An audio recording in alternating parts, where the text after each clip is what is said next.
Hi friends, welcome to my kitchen by Fasa Sinhala.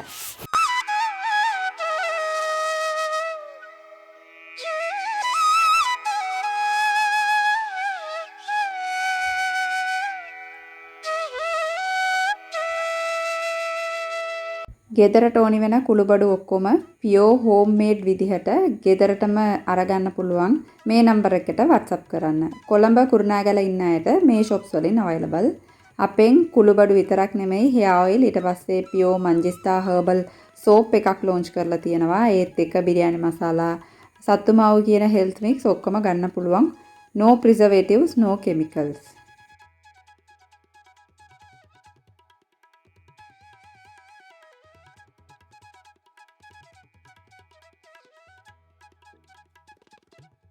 මැරි කරාට පස්සේ මම ගොඩාක් දේවල් ගැන රැට එහෙම ගොඩාක් දුක් වෙනවා. ඒකින් මුලින්ම තියන්නේ මගේ මේ এডুকেෂන් එක තමයි. මොකද මම හොඳට ඉගෙන ගත්තා. හැබැයි මට කැම්පස් ගිහිල්ලා ඩිග්‍රී එකක් ඉවර කරන්න බැරි වුණා. ඒත් එක්ක සමහර ඇක්ටිවිටීස් වලින් මට මාර ඉන්ට්‍රස්ට් එකක් තිබ්බා. ඒ වලිනුත් මට මේ සහභාගී වෙන්න එහෙම මට chance එකක් ලැබුණේ නැහැ. ඒ නිසා එහෙම ගොඩාක් දුක් වෙලා ඉන්නකොට තමයි මට මේ YouTube platform ගැන ආරංචි වුණා. ඊට පස්සේ නිකන් ඒකින් එහෙම vlogs එහෙම හදලා දානකොට මොකද මට හිතට මාර හොඳ විදිහට තිබ්බා satisfaction එකක් තිබ්බා. මොනවදෝ හොඳ productive විදිහට ජීවත් වෙනවා. ඒ කියන්නේ මොනවදෝ මම හොඳ වැඩක් කරනවා කියන අර satisfaction එක මට ආවා. මගේ සිංහල ඔයාලට තේරෙනවා කියලා හිතනවා මම. ඊට පස්සේ එහෙමම මට නම් YouTube කියන්නේ නිකන් platform කියලා කියන්න බෑ. මොකද ගොඩාක් දේවල් මට දීලා තියෙනවා YouTube කියන එක. ඔයාලා වගේ හොඳ friendsලා ඊට පස්සේ satisfaction, productive life එකක් ඒ වගේ. ඒකෝර මම ගොඩාක් ස්තුති කරනවා ඔයාලටත් YouTube එකටත්. ඊළඟ කාරණාව තමයි බිස්නස් එකක් පටන් ගත්තා YouTube එකට පස්සේ තමයි. මොකද පොඩි කාලේ ඉඳලා මට නිකන් ආසාවක් තිබ්බා පොඩි බිස්නස් එකක් පටන් ගන්න ඕන මම කියලා. ඒක ඉතින් මට මේ සාර්ථක වුණේ YouTube එකකින් පස්සේ තමයි. එතකොට අද වෙනකොට චූටි බිස්නස් එකක් කරගෙන යනවා. ඒකත් මට මාර සතුටුයි. මුලින්ම පටන් ගත්තේ කුළුබඩු තමයි. ඊට පස්සේ තමයි මම කල්පනා කරා නිකන් යුනික් ප්‍රොඩක්ට්ස් තියෙනවනේ ළමයින්ට දෙන්න පුළුවන් විදිහට තියෙන හොඳ හෙල්දි ප්‍රොඩක්ට්ස් ටික. රාගි මික්ස්, බනානා මික්ස්, ඊට පස්සේ හෙල්ති මික්ස් කියලා ඕවා ලොන්ච් කරා. ඊට පස්සේ ඔකට මාර රෙස්පොන්ස් එකක් තිබ්බා. ඒක හොඳටම යනවා. මට මාර සතුටුයි හොඳ ප්‍රොඩක්ට් එකක් ඔයාලට දෙන්න පුළුවන් වෙච්චගෙන.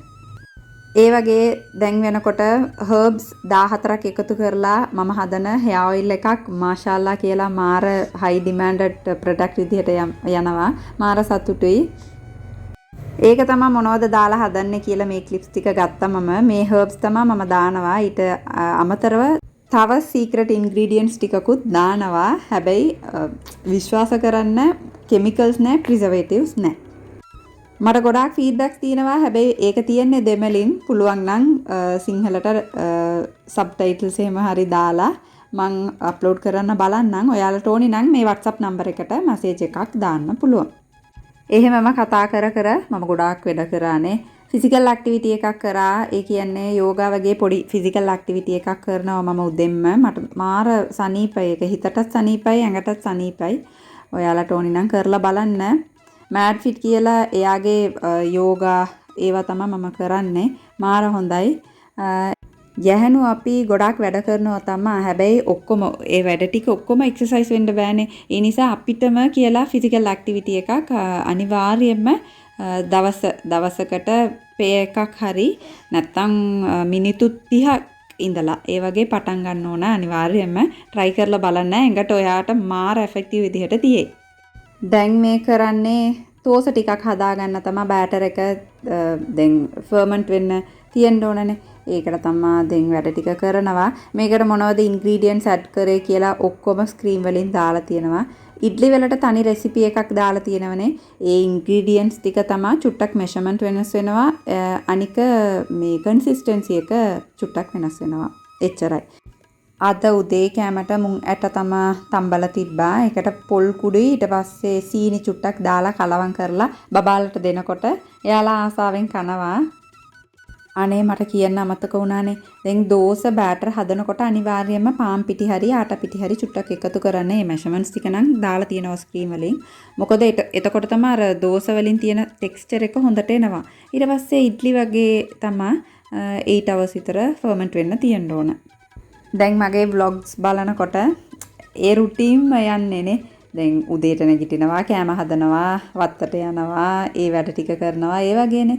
එතකොට ඔයාලට මොනවා හරි ඇඩ් කරන්න ඕනි නම් කියන්න මේ වගේ චේන්ජ් කරන්නක් කී මේ වගේ දේවල් එකතු කරන්න. ඒ වගේ මට කියන්න. මොකද මම කරන දේවල් මට හැමදාම බෙස්ට් විදිහට තමයි මම දකිනවා.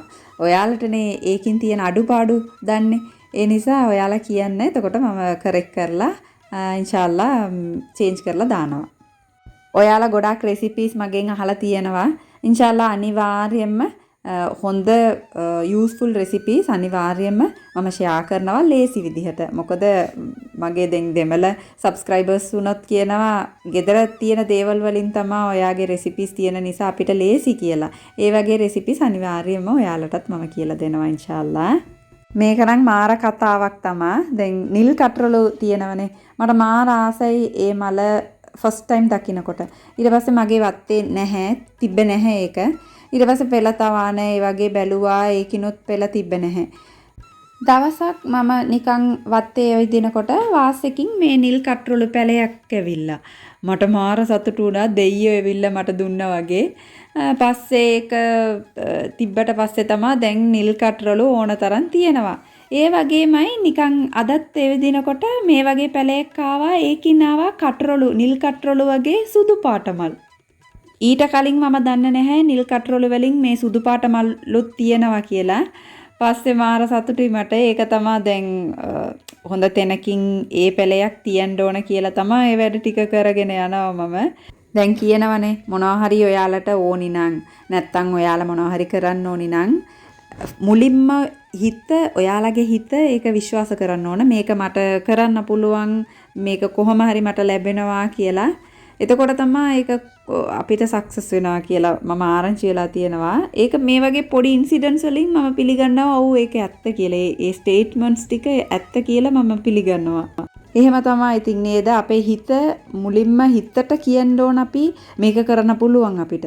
නැත්තම් මේක කොහොම හරි මම කරනවා කියලා බලන්නකෝ.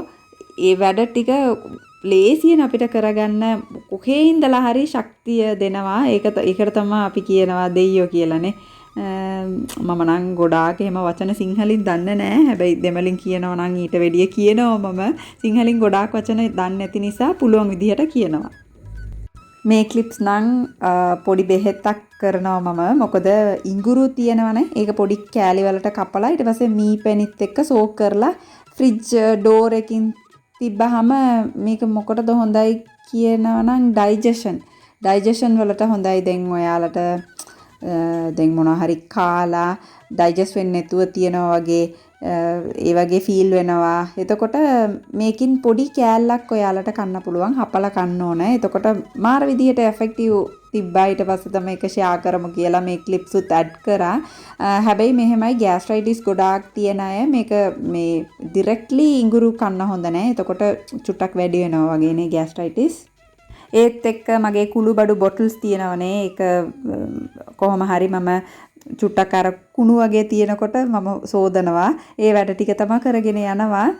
හැමදාම කුළුබඩු බොටල්ස් යූස් කරනකොට යූස් කරාට පස්සේ හොඳට පිහ දාලා එහෙම තිබ්බනම් ගොඩාක් කල් එහෙම කුණු මොනවත් නැතුව ලස්සනට පාවිච්චි කරන්න පුළුවන්. මේ ටිප් එක මම YouTube වලින් තමයි මුලින්ම බැලුවේ. ඒ බැලුව දවස් ඉඳලා මම ඒ ටිප් එක ෆලෝ කරනවා. මාර විදිහට මට මේ යූස්ෆුල් එක. ගොඩාක් දවස කුළුබඩු මේ බොටල්ස් එහෙම හොඳට තියෙනවා. ඊට පස්සේ තමයි ඒකත් ඔයාලත් එක්ක ෂෙයා කරා. මම කතා කරනකොට ගොඩාක් එහෙම වැරදි වෙන්න පුළුවන්. මං නම් මේ දවස්වල ඩබ් කරනකොට ඒ කියන්නේ වොයිස් දෙනකොට ඒක ගොඩාක් එහෙම කරෙක්ට් කරන්නේ නැහැ. ගොඩාක් මහන්සි වෙන්නේ නැහැ. මොකද ඔයාලා මගේ ෆ්‍රෙන්ඩ් වෙලානේ දැන් ෆ්‍රෙන්ඩ්ස් වෙලානේ. එතකොට වැරදි තිබ්බනම් ඔයාලා කියනවනේ මෙතන වැරදි ආය කරෙක්ට් කරගන්න කියලා. ඒ නිසා එහෙම එච්චර ගාණක් නැහැ. මම හිතන දේවල් ඔහේ කතා කරගෙන යනවා. එච්චරයි ඉතින් වැඩත් ඉවරයි. වැඩ ඉවර වෙලා චුට්ටක් අවුවට තියලා ගත්තනම් ඉතින් එච්චරයිනේ. ඉස්සර නම් පරණ බඩු එහෙම පරිස්සම් කරන්නම නැහැ. ගත්තා පාවිච්චි කරා විසි කරා එහෙමයි තිබ්බේ. තාත්තා නම් නැති වුණා. තාත්තා ඉන්නකොට හැමදාම වගේ කියනවා කවදාවත් පරණ බඩු ඔක්කොම විසි කරන්න එපා. කවදා හරි දවසකට ඒක ඕනි වෙනවා ඔයාලට දුව කියලා කියනවා. තාත්තා ඉන්නකොට එයා කියන දේවල් එච්චර එහෙම ගණන් ගන්න නෑනේ එහෙම.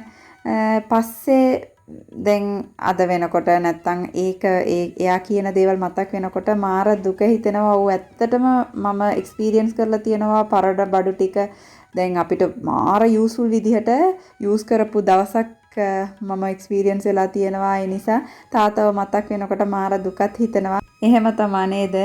කවුරු හරි අපේ ළඟටම වෙලා ඉන්නකොට නිකන් අපි එහෙම ගණන් ගන්න නෑ වගේනේ. එයා දුරට එහෙම ගියාට පස්සේ තමයි එයා ගැන ගොඩාක් දුක් වෙනවා. පස්සේ එයා කිව්ව දේවල් ගැන එහෙම කල්පනා කරනවා එහෙම. මට නම් දැන් වෙනකොටත් තාත්තා ගැන හිතෙනකොට මාර විදිහට දුක හිතෙනවා. මොකද එයා ඉන්නකොට ගොඩාක් දේවල් අපිට කියලා දීලා තියෙනවා. මාර වටිනා දේවල් ටික තමයි. ඉතින් අද වෙනකොටත් කියන්නේ එයා නෑ කියලා මාර දුකයි තමයි. ඉතින් මොනව කරන්නද නේද? ලෝකය කියන්නේ ජීවිතය කියන්නේ එහෙම තමයි. අවුව චුට්ටක් ආවට පස්සේ රෙදි ටික ඔක්කොම වේලන්න තියලා දවල්ටත් කෑම යුවා මේ කතා කර කර. අද නම් එහෙම ලොකු ලන්ච් එකක් නෙමෙයි. මස් කරිය නෙන්දම තමයි හදලා තිබ්බේ. මම හැදුවා මේ සම්බෝල ගොටුකොළ සම්බෝලයක්. හදලා නාලා ඊට පස්සේ ළමයින්ටත් දීලා කෑම දීලා මාත් කෑවා. මස් චුට්ටක් වැඩිපුර හොද්ද තියලා මාමි කියන්නේ නැන්දම්මා කුක් කරා. මොකද දෝසවලටත් ඕනි වෙනවනේ ඒකට. ඉතින් ඔයාලට පෙන්නුවා මම මේ හර්බ්ස් ටික දාලා තමයි අපේ හෙයා ඔයිල් එක හදනවා. මේ වෙනකොට අවුරුද්දක් විතර වෙන්න යනවා අපේ හෙයා ඔයිල් එකට. මේක නම් චුට්ටක් පරණ වීඩියෝ නිසා ලොන්ච් කරපු වීඩියෝ එක තමයි මේක. මේ වගේ හොඳට සෝක් වුණාට පස්සේ ෆිල්ටර් කරලා ගන්න ඕනේ. එතකොට පාට මෙහෙම තමයි තියෙනවා. අවුරුදු 1කින් පස්සේ බබාලට එහෙම ભેදයක් නැහැ ෆීමේල් මේල් කියලා ඔක්කොටම වගේ දාන්න පුළුවන්. try කරලා බලන්න පුළුවන් නම්. මම නම් කියන්නේ ගැහණු කියලා ඩිපෙන්ඩ් වෙන්න හොඳ නෑ කාටවත්. දැන් හස්බන්ඩ් වුණා නම් හස්බන්ඩ් දෙනවා තමයි අපිට සල්ලි අහපුවම දෙනවා තමයි. හැබැයි මම නම් හිතෙනවා කීයක් හරි අපි හම්බ කරන්න ඕන අපිට කියලා මොනවා හරි පොඩි දෙයක් හරි හම්බ කරන්න ඕන. ෆිනෑන්ෂියලි බලනකොට ඩිපෙන්ඩ් වෙන්න හොඳ නෑ කාටවත් අපි. ඒ නිසා මොනවා හරි අපිට ස්කිල් එකක් නෑ කියලා නෑනේ. ඔක්කොටම මොනවා හරි ස්කිල් එකක් දීලා තමයි දෙයියෝ අපිව මේ හදලා තියෙනවා. ඒ නිසා ඒ ස්කිල් එක අවුට් කරලා ඒකින් මොනවා හරි හම්බ කරන්න පුළුවන් නම් ඒ ටික අපි අනිවාර්යයෙන්ම කරගෙන යන්න ඕන. ඒ වගේ කරගෙන යනකොට අපේ හිතට මාර ශක්තිමත් වෙනවා ඒක. ඒ නිසා ෆිනෑන්ෂියලි ගැහණු කියන කෙනා ෆිනෑන්ෂියලි ඉන්ඩිපෙන්ඩ් වෙන්න ඕන. මම නම් සිංහලෙන් දන්නේ ඉන්ඩිපෙන්ඩ් වලට මොනවද කියන්නේ කියලා. ඒ නිසා තමයි ඉංග්‍රීසි පාවිච්චි කරනවා. ඒකට මොනවද හිතන්න එපා ඔයාලා.